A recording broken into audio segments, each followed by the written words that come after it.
hidrosfer kemarin hanya memberikan garis besarnya. Nanti kalian mau perdalam lagi dengan membaca bahan ajar.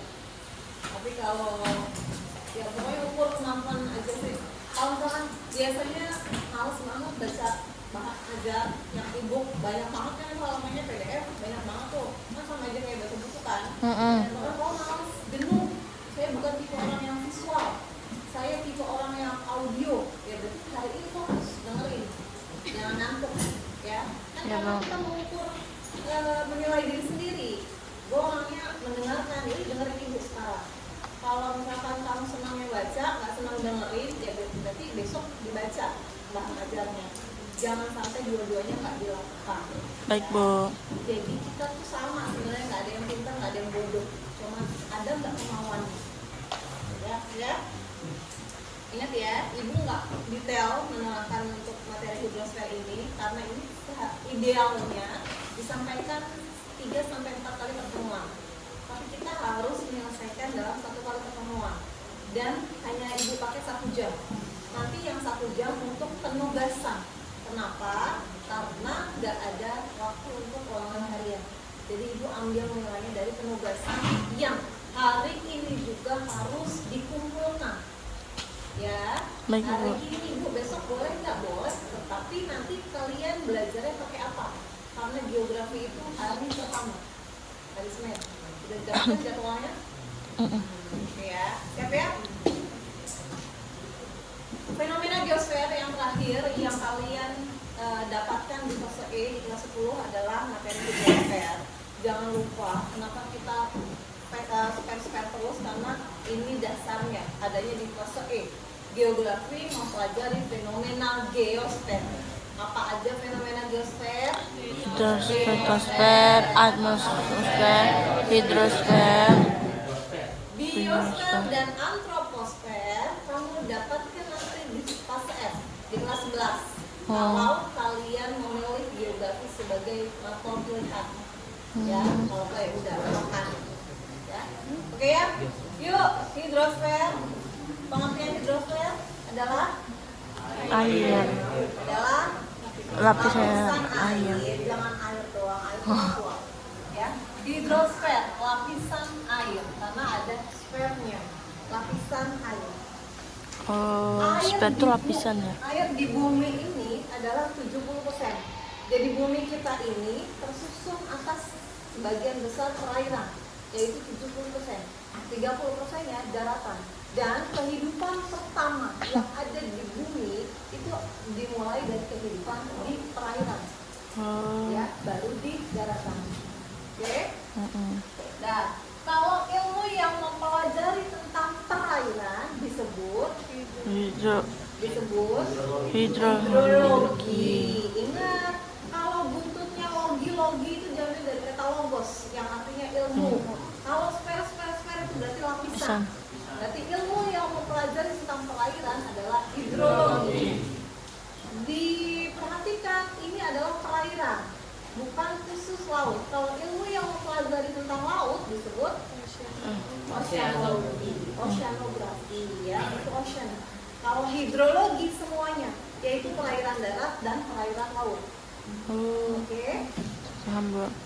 Air di bumi bisa habis nggak, Kak? Bisa. Bisa habis nggak, Kak? Enggak nggak sih? Tidak. Karena kan balik lagi. Jumlahnya tetap tidak bisa habis. Kenapa? Karena ada siklus. Karena ada siklus air atau yang disebut siklus hidrologi. Bukan ada wilayah kekeringan. Ya, tidak semua air disebut air bersih. Yang kita krisis adalah krisis air bersih. Tetapi volume air di bumi jumlahnya tetap. Maka dengan kemajuan teknologi, beberapa negara sudah menyuling air laut menjadi air yang bisa dipakai untuk kebutuhan sehari-hari. Karena yang krisis adalah krisis air bersih. Paham ya? Apa? Nah, Iya, betul. kenapa kok di sini kekeringan padahal airnya tetap, itu yang harus diperhatikan. Karena tidak semua air itu bisa digunakan untuk kebutuhan sehari-hari. Tapi volume air itu tetap. Kenapa kok tetap? tetap karena ada proses yang disebut siklus hidrologi atau siklus air. Apa itu siklus? Adalah perputaran. Siklus air dibedakan menjadi 3, yaitu siklus pendek, siklus sedang, dan siklus panjang. Apa bedanya? Yuk, kita lihat. Ini harus keluar ya, Nak.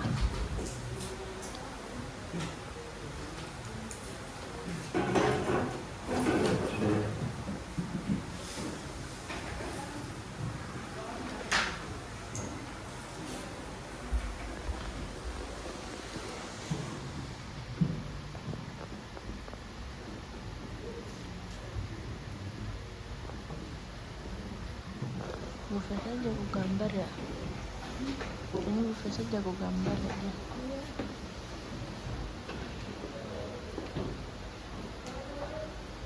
Tuh ada hujan kan tadinya evaporasi. Gambar awan apa? Awan cumulus. Udah tahu bedanya awan cumulus dengan awan cirrus? Tahu. Awan cirrus ini apa? Yang pisah-pisah. Yang tipis. Iya, Yang tipis-tipis seperti bulu-bulu itu awan cirrus.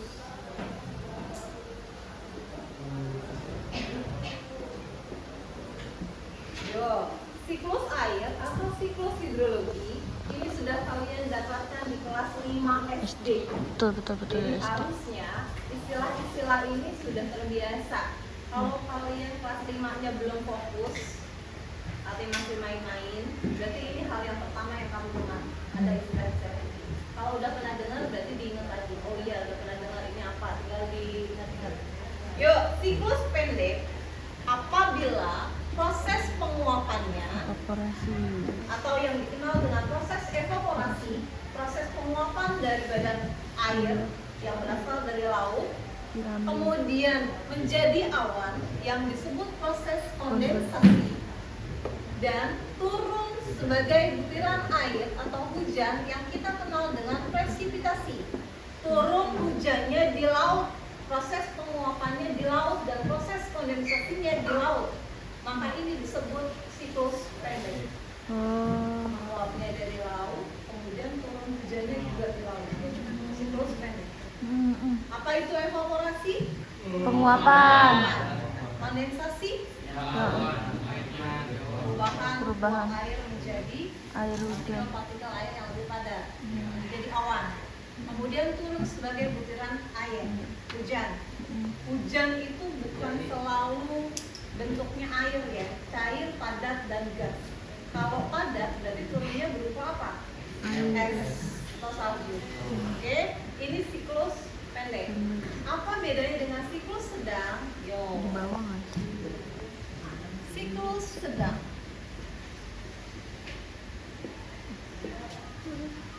Ini kalau panjang jadi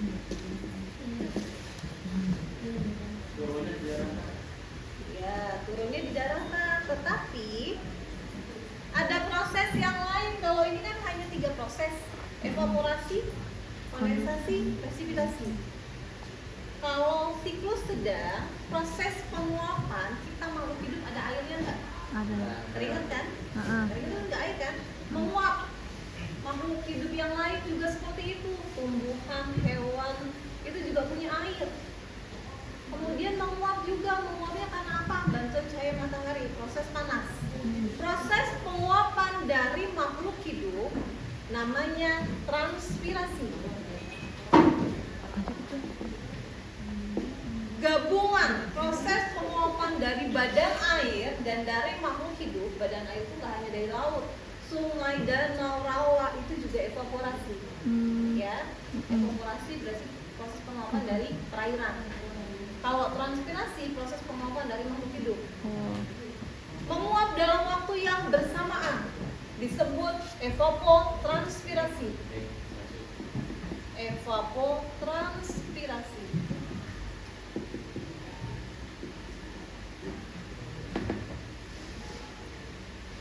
Ya, proses penguapan dari makhluk hidup disebut Transpirasi. Gabungan proses penguapan dari perairan dan makhluk hidup disebut Evaporasi. evapotranspirasi. Proses penguapan Oh, itu kemudian bareng-bareng. terjadi kondensasi, kemudian terbawa oleh angin, proses adveksi, turun hujan di daratan. Inilah yang disebut siklus sedang. Air hujan yang jatuh ada yang nggak sampai di tanah. Kok bisa? Ada pun. Jatuhnya di hutan hujan tropis yang kemarin. Saking lebatnya nggak sampai jatuh. Ini namanya intersepsi. Intersepsi. Ada yang sampai masuk ke dalam tanah, namanya infiltrasi. Ada yang langsung ngalir di permukaan, namanya runoff. Yang masuk kemudian dibelokkan. Kenapa? Mencari wilayah yang lebih rendah, namanya perkolasi. Perkolasi. Ya, ada beberapa proses yang tidak ada di siklus pendek. Lumayan banyak Ya, prosesnya. ada infiltrasi, ada runoff, ada perkolasi, ada transpirasi. Ini proses yang tidak ada di siklus pendek. Bagaimana kalau siklus panjang awalnya terbawa lagi oleh angin? Kemarin kita udah belajar angin. Angin bergerak dari tekanan udara maksimum ke tekanan udara minimum. Ya. Kemudian jatuhnya sebagai butiran-butiran es atau salju. Jadi di daerah yang lebih tinggi, pegunungan, suhunya rendah, butiran airnya bertemu dengan suhu yang rendah, jatuhnya berupa es. Ini siklus panjang yang runoff-nya melalui gletser. Oke, bisa dipahami perbedaan siklus pendek sedang panjang? Saya Bu. hafalkan prosesnya. Siapa Bu? Kalau suruh mengurutkan, berarti nomor 1 prosesnya dimulai dari apa? Evaporasi. Kedua, kondensasi. Ketiga, Presipitasi. Ya, presipitasi, infiltrasi, runoff, perkolasi. Itu urutannya. Berarti tadi kan infiltrasi adalah masuknya air ke dalam pori-pori tanah. Kalau ditanya apa yang mempengaruhi besar kecilnya infiltrasi, apa? Satu apa? Ada temukan Tanah. tanahnya. Nah, ada nggak penutup tanahnya? Oh, iya. Jadi penutup tanahnya ada nggak? Kalau nggak Ada. berarti dia nggak ada yang menyerap langsung tanpa erosi. Tuh, jadi yang mempengaruhi adalah tanaman penutup tanah. Kemudian ketinggian tempat. Kalau curam dengan datar itu tentu beda kecepatan infiltrasinya. Ya, saya pernah ya kalau ditanya masalah logika kayak gitu, ini aja Main logika. analisis saja. Ada lagi? Keluaran Cukup? turun ke bawah ya. Bisa lanjut ya. Siklus air selesai. Jenis perairan. Perkolasi aku ada udah dua, kurang ngerti. yaitu Dibelokkan perairan kemana darat tadi? dan perairan laut. Oh, juga. Siapa aja yang termasuk ke dalam perairan darat? Sungai, danau, rawa, ya, air tanah, air permukaan. Apa bedanya danau dengan waduk? Kalau danau diapit kedua daratan, Kalau danau gimana? diapit ke daratan. Daratan. Kalau waduk diapit dua perumahan.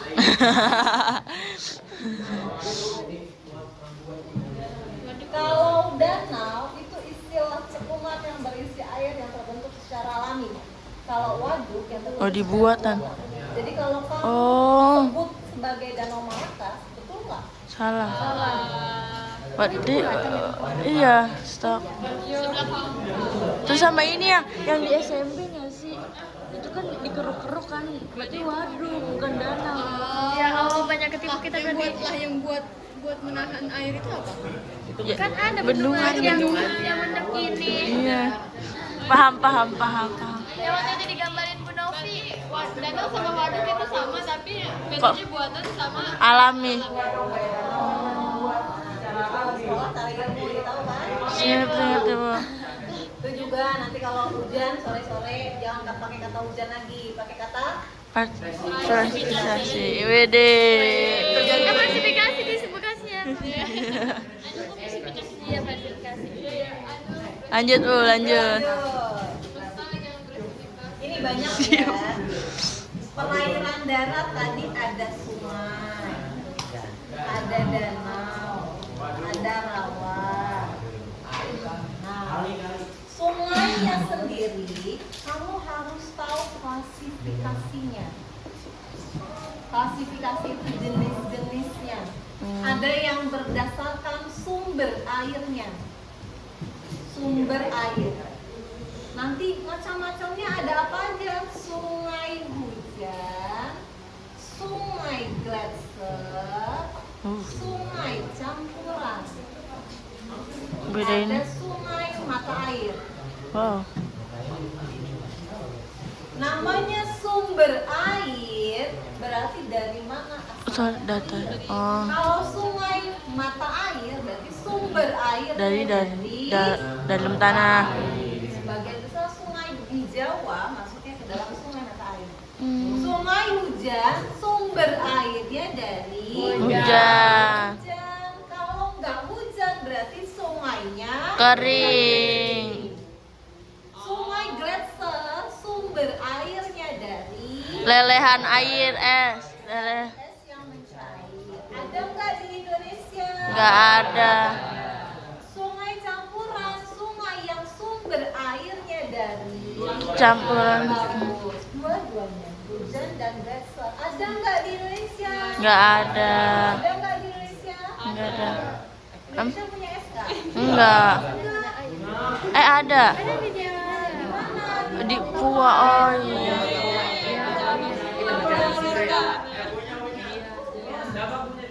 Jadi yang ada sungai campurannya hanya di Papua. Oh. Sama yang punya pegunungan. Es. Oke? Paham. Ini Dingin sebelah ke beta. kemudian apalagi yang harus kamu kuasai untuk di materi sungai. Ini sekalian ibu kasih gambaran buat besok keluar ya. Ya, Ibu. Pola aliran. Pola aliran sungai. Nanti ada ketemu pola dendritik. Kemudian rektangular. Kemudian trellis. Ada lagi anular. Ada lagi sentrifugal. Banyak banget ya. Ini pola aliran sungai. Pola aliran sungai yang menyerupai cabang pohon atau ranting pohon itu adalah dendritik. Dendritik. Adanya di mana? Di wilayah dataran. Nanti ibu tugasin kok. Kemudian rektangular. Ini yang sungai induknya dengan sungai cabangnya membentuk tegak lurus. Adanya di daerah patahan.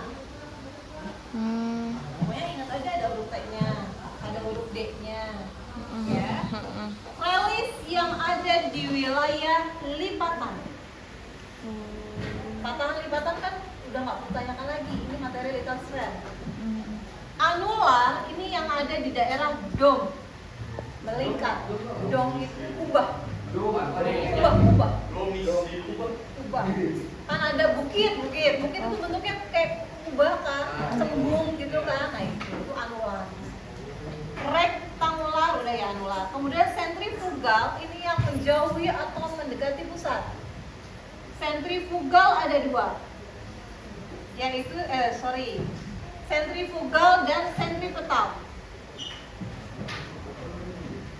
Kalau sentripetal itu mendekati sepungan. Kalau sentrifugal kebalikannya, menjauhi. Contohnya aliran yang ada di daerah cekungan. Kalau air itu mengalir selalu ke daerah yang lebih rendah. Kalau menuju ini berarti ini daerahnya rendah. Ya, ini namanya sentripetal. Ini pola aliran. Pola aliran, klasifikasi. Terus apa sungai di sungai. Dalam kan dia nggak kemana-mana. Oke, danau sama klasifikasinya juga. Klasifikasinya danau. Izin ke aula ada pengarahan OSN. Kamu tuh OSN apa? Fisika ibu. Ini Danau itu kalian pelajari berdasarkan proses terjadinya. Ada danau vulkanik. Berarti proses terjadinya karena letusan gunung api. Ada yang orang Bali? Ada yang orang Bali? Pernah ke Danau Batur? Pernah lihat Danau Batur? Nah, besok jalan-jalan ke Bali, ke Danau Batur. Itu danau yang terbentuk karena proses vulkanisme. Jadi kayak Ada yang orang Sumatera, Danau Maninjau, pernah? Danau Singkarak, Singkarak. Nah, kalau jalan-jalan di Sumatera besok ke Danau Maninjau, itu proses terjadinya danau karena proses tektonisme. Kalau tektonisme berarti selalu berkaitan dengan bagus. Itu keren. Ih, keren. Nah, kalau dua-duanya berarti tektovulkanik. Contohnya Danau Toba. Kalau ke sana kamu udah paham kenapa danau seperti ini. Karena ada dua proses yang membuat danaunya besar. Proses vulkanisme dan proses tektonisme. Ya. Nah, kemudian rawa. Kalau rawa pemanfaatannya bisa nggak dikeluarin rawa. Lanjut ke perairan laut.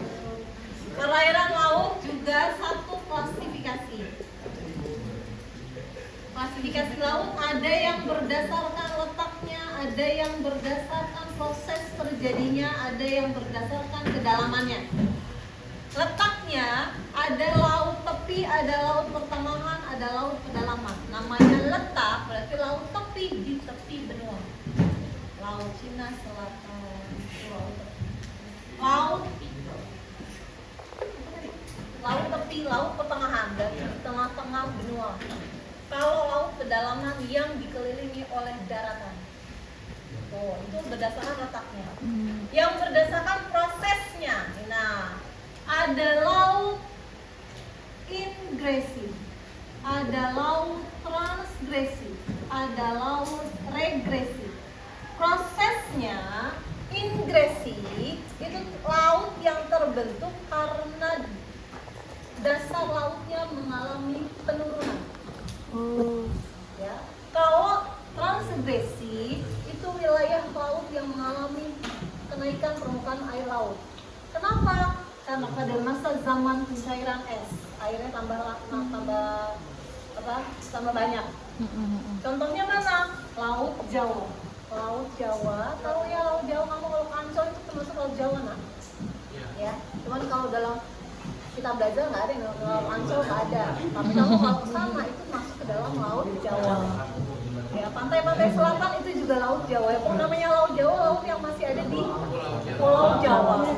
Baik utara maupun selatan, itu Laut Jawa. Apa bedanya? Kalau laut di Jawa itu termasuk ke dalam laut dangkal.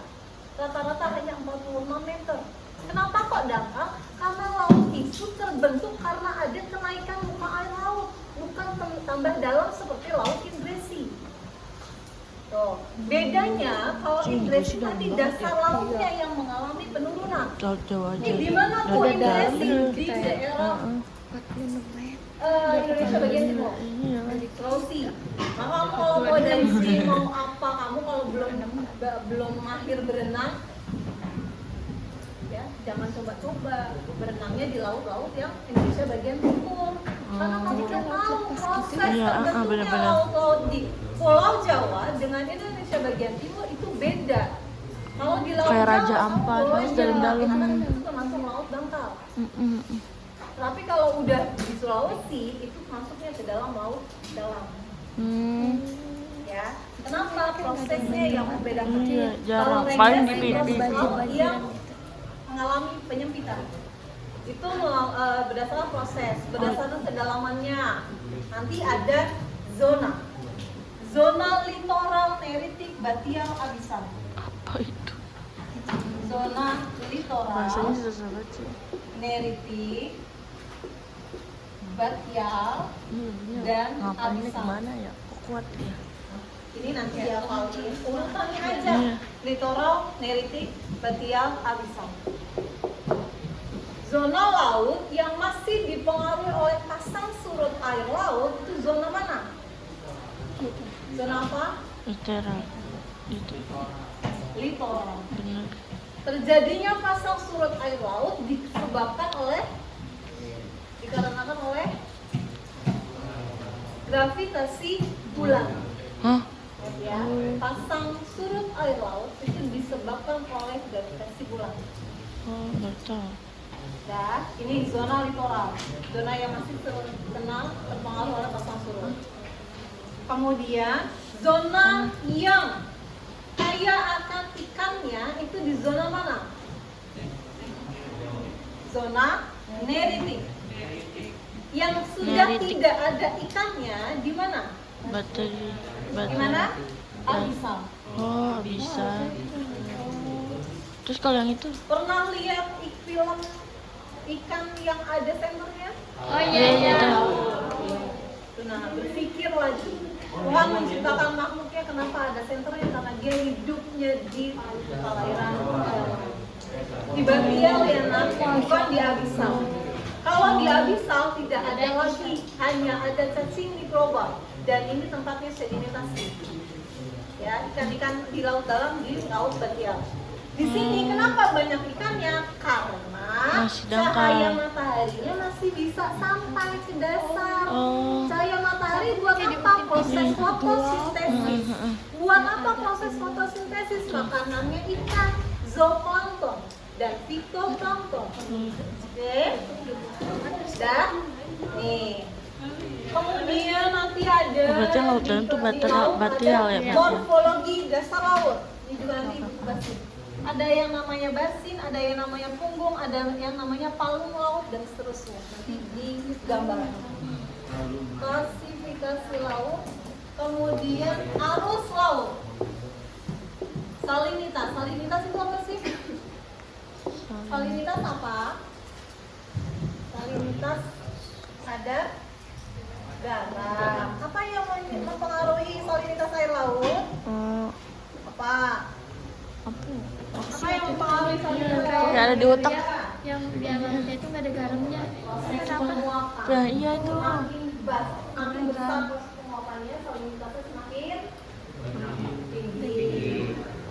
Kemudian curah hujan, semakin tinggi curah hujannya, salinitasnya semakin Rendah. Kemudian semakin banyak sungai yang bermuara ke laut, salinitasnya semakin Rendah. rendah. Karena kan membawa air tawar. Iya. Semakin banyak sungai yang masuk ke dalam laut itu Jadi nggak asin ya. Iya kan? salinitas. Kemudian kebanyakan masuk ke air. arus laut. Betul betul. Arus Seblak vitamin laut. air. Arus laut itu adalah pergerakan air laut secara vertikal maupun horizontal. Nanti ada upwelling dan sinking. Itu arus atas dan arus bawah. Bedanya dengan gelombang air laut, kalau gelombang air laut itu gerakan air laut yang dipengaruhi oleh angin. Nah, kalau yang bersifat tetap itu namanya arus. Tapi kalau gelombang dipengaruhi oleh angin. Kak, kenapa orang Jepang itu pintar-pintar sih? Karena jawab aja kalau ada adikmu yang nanya, Kak, kenapa orang Jepang itu pintar-pintar? Karena makanya salmon, makanya ikan. Kenapa kok dia makan ikan, Kak? Karena banyak ikannya. Kenapa kok bisa banyak ikannya di sana, Kak? Adiknya bawel kan? Tapi harus jawab. Karena tadi ya, arus itu adalah pergerakan yang sifatnya tetap. Kamu tahu bedanya plankton dengan nekton? Nggak tahu. Enggak. Ini nekton itu istilah untuk ikan. Jadi ikan masuk ke kategori nekton. Ikan kecil Di ya. sini nanti di zona neritik biotanya itu banyak nekton. Kalau di sini namanya bentos, bentik. Jadi organismenya namanya bentik. Nah, apa bedanya nekton dengan plankton? Kalau nekton tadi ikan contohnya lah. Ayo, apa bedanya? Kalau plankton? Dari organisme ya. Kalau plankton? Gimana? Plankton itu dari organisme nggak sih? Kalau Plankton pasti itu dari kecoa. organisme gitu. Kebentuk besar. Apa bedanya plankton dengan nekton? Kalau plankton kuman lagi. Kuman. Kasihan kuman dikata-katain. Apa bedanya? Kalau plankton dia bergerak pasif. Jadi dia bergerak kalau ada arus. Oh, Jadi dibawain. Tuh. nggak mau berenang dia Kalau males. ke sini dia ke bawah sini. Kalau Di situlah kamu mulai terbang. Berarti kayak plankton tuh. Iya. Terbawa arus. kalau nekton itu bergerak aktif. Oh, dia bisa ngelawan arus berarti. Ya, bisa menentukan kemana dia mau pergi. Oke, Mau ngerti. jadi plankton atau mau jadi nekton. Nekton. Sering status lagi kan? Berarti bisa ngadegin gas tuh jadi Ya. plankton. Sedangkan ikan makanannya apa? Plankton. Plankton tadi bergerak kalau ada Arus. di Jepang itu ada pertemuan dua arus, yaitu arus Oyashio dan arus Kuroshio. Panas Kuroshio, Ini apa lagi ya? dingin Kunoshiro. Oyashio. Oyashiro. Iya sih. Udah minta aja sama Sensei dulu. Iya, ayo. Iya, itu di Jepang nak. Di perairan Jepang ada pertemuan dua arus panas dan arus Dingin. Berarti plankton Arus panas sama dan plankton arus dingin cold, dia gabung. Arus dingin Oyashio. Tadi arus itu membawa apa? Plankton. Plankton. Terus- Ketika ada pertemuan dua arus, berarti di sini Mutualan. ada konsentrasi plankton. Oh, Kalau ada konsentrasi plankton, maka banyak apanya? ikan. Oh. Jadi Oh, pertemuan maka- dua arus di Jepang, Makanya di Jepang banyak ikan ini karena sama ada dua dengan arus itu. lingkungan Jepang. Oh. Ya, karena ini. Oke? Ngerti. Masuk ke daerah aliran sungai.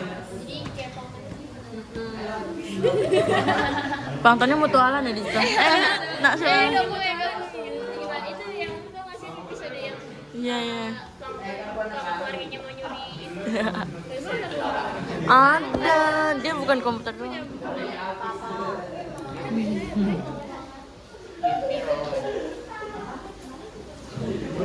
Yuk, terakhir. Daerah aliran sungai mengalir dari hulu ke hilir atau dari hilir ke hulu. Hulu ke hilir. Hilir. Gimana? Hilir ke hulu gak sih? Dari hulu ke hilir. Oh, hulu ke Wilayah hilir. kita, Kota Bekasi, masuknya ke hulu atau hilir? Hulu, hilir. Masuknya kemana? Hilir. Daerah hilir. Hulunya mana? Hulu sungai-sungai di Bekasi tuh dari mana? Laut. Bogor, Sukabumi. Jadi, analisis. Ketika ada perusakan wilayah hulu, berpengaruh nggak dengan wilayah hilir? Berpengaruh. Berarti kalau dia ngobok-ngobok air di Sukabumi ntar ke sini. Kamu udah cucu minum dulu sama air. Contoh kerusakan daerah hulu. Gimana tuh, Bu? Tanggul jebol boleh. Kemudian alih fungsi lahan. Jadi wilayah-wilayah di Bogor Sukabumi itu sudah banyak yang alih fungsi lahan. Yang seharusnya menjadi daerah resapan dirubah menjadi penginapan, jadi industri, food court dan Tapi emang sebagainya. banyak tahu sekarang. Berarti udah nggak berfungsi lagi, maka nggak ada lagi tempat untuk menyerap air hujan. Akibatnya Kan di dataran tinggi ya, Mia? Iya. Oh, jadi kalau hujan nyerap ke dia. Terus turun lah ke Bekasi. Parah, ngerti. upaya dilakukan apa? Reboisasi, Apalagi membuat resapan-resapan. normalisasi, Oh. membuat daerah, normalisasi. Deforestasi itu malah kerusakan, Nak. Oh. Ya itu perburuan. Iya reforestasi baru kan reboisasi. Nah, yuk sekarang udah tahu ya hulu, hilir, tengah. Hulu, hilir, hulu atas, hilir bawah. Tengah berarti tengah-tengah. Contoh nih, kalau ini kalian harus bisa menyebutkan cirinya. Emang iya? Coba Iya ya. tapi bener kan di atas. Oh iya sih. Iya sih. Wilayah yang terjadi erosi horizontal itu ada di wilayah mana? Erosi Bogor lagi horizontal. jawabnya. Adanya di wilayah Hulu. Hilir guys. ini doang, jangan nambah-nambahin Jawa lagi hulu, tengah apa hilir? Hilir. Ya, Hilir. Jadi erosi horizontal itu ada di wilayah hilir. Kalau erosi vertikal adanya di daerah Kalau Turun kan ada keduanya sih. berarti ada di daerah Tengah. Oh. Kan kalau ini cuma 3 ngalir doang. Ciri ya. Guys. Kemudian wilayah yang banyak memiliki curug atau air terjun itu di wilayah mana? Hulu. Maka kalau air terjun berarti kan erosinya Vertikal ya, ngerti. Ya, erosi vertikal atau Pantesan di banyak banyak terdapat air terjun itu daerah hulu. Daerah hilir sudah tidak lagi ditemukan air terjun. Oke? Betul, iya kita agak ada air. Kemudian Iya kita iya. terbentuknya meander itu di mana? Meander itu apa, Bu? Meander adalah sungai yang berkelok. Oh, Itu di daerah Baru. ini di hulu tengah apa hilir? Tengah. Hilir. Oh, hilir juga. Oh. Karena selurus aja ya Bu sebenarnya. Cuman kelok-kelok aja bedanya. Alirannya deras, di mana alirannya deras? Tengah. Di hulu. Oh, hulu. karena Oh, turun. terus ke bawah. Oh. Nah, masih cepat kan? Iya, ngerti. Nah, ini namanya meander, nah. Sungai yang berkelok. Contohnya di mana? Boleh di Amazon. Di Bekasi ada nggak, Bu? Ada. Kamu lihat Citarum. lokasi dari satelit. Dari udara. Pasti nanti ada kamu temukan. Oh. Nah, itulah wilayah-wilayah yang mengalami rendam. khusus gitu. Kenapa? Karena mereka ada di daerah bantaran sungai. Oh. Ya. Ini namanya meander, sungai yang berkelok. Ketika terjadi Oh, langsung sungai sedimentasi, berkelok ya. ini air Banyak ini mengalir lagi terus. ada Ada yang mengendap. Air mengalir belok, ada yang mengendap. Air mengalir, ada yang mengendap. Iya. Akhirnya, Langsung ketemu hewan tadinya buas, sungai ya. yang berkelok Langsung mati terputus. semua. Ada nggak? Bisa nggak kemungkinan seperti ini? Bisa. Kalau sudah terputus, ini namanya bentukannya oxbow. Oh, bahasa apa lagi nih? Atau danau tapal kuda.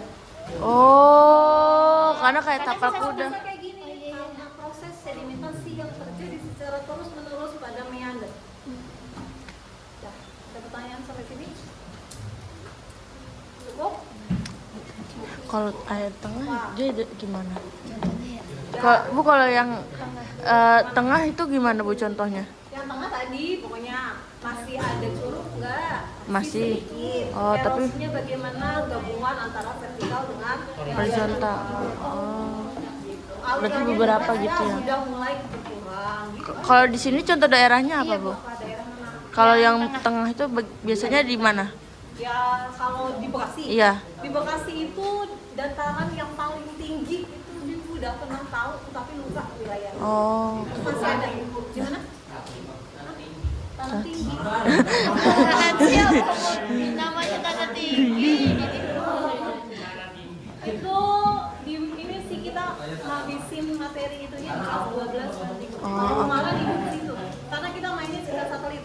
Oh. Jadi kita melihat ada wilayah yang paling ada. Bentuk mereka apa Kak? Nggak tahu deh. Ini Enggak, kita hilir. tapi air hujannya bertemu pada atmosfer dengan suhu yang Oh, mereka yang di hulunya, mereka hulunya. Di sungai itu tuh surut karena mereka ke sini. Yang dari Atas. ke bawah. Ke gunung iya, air terjun, makanya banyak air terjun. Kita hilir. Bodoh amat. Lah, emang di rumah kamu ada itu, ada curug? Kapan? Oh, tengah itu ada curug? Enggak, maksudnya yang ngalir itu. Iya sih, iya. Ah, tapi masih aja hilir. Tengah campur antara hulu sama hilir, ada curug dikit tapi udah hilir rata-rata. Ah,